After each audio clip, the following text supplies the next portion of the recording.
The 1980s was such a distinct time, and much of what we remember about the trends and fads that dominated the decade centered around the things that girls were doing. There were quirky fashion statements and funny behaviors that take us right back to the 80s. So let's take a look back at things that all teenage girls did back in the 1980s.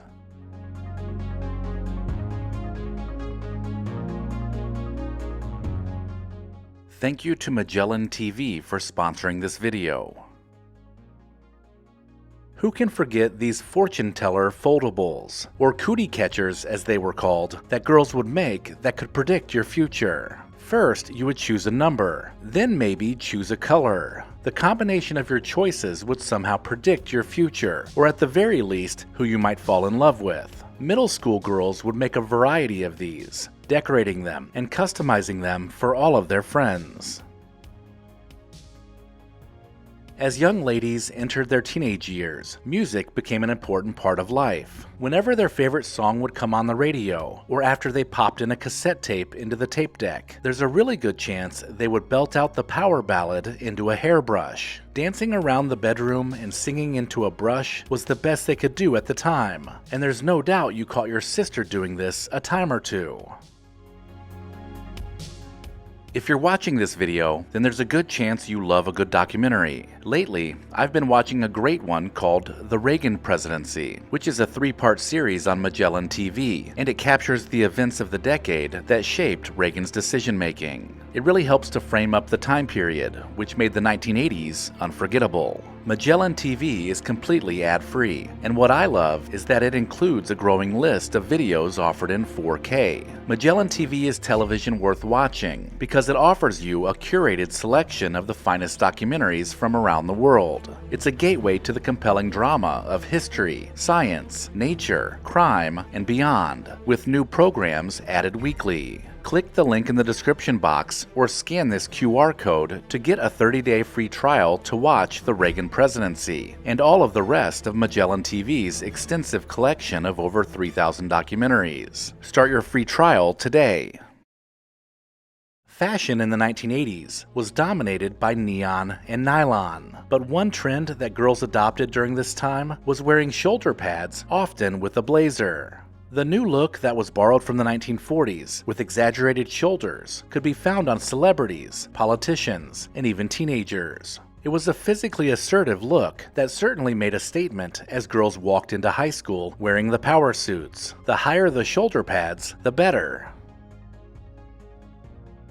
One specific hobby for girls in the 1980s, especially if you were a boy-crazy teen, was carrying on a phone conversation with your best friend for hours. Girls would literally talk until someone else needed to use the phone. Who remembers getting wrapped up in the stretchy phone cord while they talked? Or maybe you twisted the cord around your finger, but regardless of how you fidgeted, waiting your turn for the phone was a real dilemma in the 1980s, especially if you had a teenage girl in the house. Makeup in the 1980s was essential if you wanted to fit in with the popular girls. One way that teens kept their makeup organized was in something called a caboodle. At some point during the 80s, someone decided to reinvent tackle boxes by making them pink and teal, and they called them caboodles, which stored makeup and other beauty supplies. This makeup suitcase made taking your makeup with you much easier, as you could easily cram it into your locker or take it to a friend's house for a sleepover. During the 1980s, passing notes in class was like modern-day texting. Girls would even get fancy with how they folded them. Some looked like triangle footballs, while others had fancy tabs you could pull to open. Some girls were even pros at passing them around, because sending a note across the classroom without the teacher knowing was an art form, and girls in the 1980s knew how to get it done. Mini notes would be passed back and forth many times, having a running dialogue that might be kept up for most of the school day. There are some objects that when you see them, instantly remind you of the 1980s. This sharp radio tape deck is one of them. It seems like every girl had one. They were sold in pastel colors, and they were small and sleek, making them easy to carry while also fitting the style of any girl's bedroom decor. Remember how the metal antennas would get worn out from going up and down, eventually bending and breaking?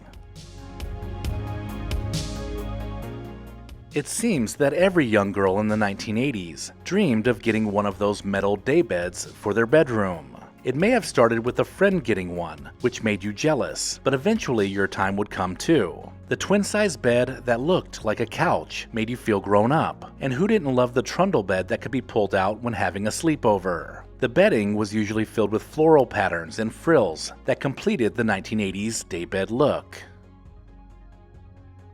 Big hair, and more specifically high bangs, was required for girls who grew up in the 1980s. The product that made this possible was a large can of Aquanet hairspray. Not only did it hold your hair firmly, but it also would overspray onto your face, and you could even taste it. The aerosol spray from the millions and millions of girls spraying it onto their hair was even blamed on making the hole in the ozone layer worse. The chemicals in Aquanet hairspray would eventually be altered to make them safer, but nothing made your hair harder than a rock than a can of 1980s Aquanet. Speaking of girls' hair, prior to lacquering up your bangs, girls would dress up their hair with a variety of bows, ponytails, and barrettes. Big bows were in, and so were these ponytailers with the colorful balls that could match any outfit. Plastic barrettes were also popular, with a variety of colors and shapes that are quintessential 1980s. Before there were nail salons in every strip mall, girls would head down to the local drugstore and pick up a set of Presson Nails if they wanted to look glamorous. Presson Nails were all over commercials back then, and they offered 3 different lengths: active, natural, and glamour. The peel and stick nails were fun for young girls to experiment with, and although they didn't stay on very long, they made a big impact on the popularity of getting your nails done, especially for those on a budget. Young girls everywhere were drawn in by lonely and desperate stuffed animals called pound puppies. The pitiful storyline played into the good nature of kids wanting to save puppies from the pound. And the marketing ploy worked, with girls adopting an army of these pound puppies in the 1980s. The plush pets were so popular that they even developed a TV series and published books about pound puppies. The white canvas shoes known as Keds were around for decades, but in the 1980s, they were the perfect shoe for girls looking for something affordable and fashionable. The comfortable shoe was easy to match with just about any outfit, and they looked great with or without socks. The popularity of the shoe was validated by Jennifer Grey wearing a pair in the huge 1987 movie Dirty Dancing, which made them an even bigger fashion statement. Do you remember when your mom would cut out coupons from the newspaper to save a little money at the grocery store? If so, then you probably used those same coupons as play money when you were a young child. Girls especially would pretend to be at the supermarket and use the coupons as if they were real money as they played with friends or siblings. The 1980s was a heyday for coupons, and everybody got in on the action, even young kids. Finally, who remembers drinking flavored water back in the 1980s? I'm not talking about Kool-Aid, but rather Crystal Light, the diet version of Kool-Aid. After it was created in the early 1980s, the low-calorie flavoring became a household favorite for women looking to lose weight. Endorsement deals with the likes of Linda Evans and Priscilla Presley helped push the brand into the zeitgeist of the 1980s.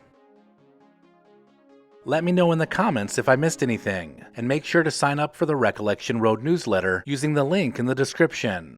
If you enjoyed this video, consider watching the other videos in this series. While you're at it, hit subscribe and share Recollection Road with someone you know. As always, thank you so much for watching.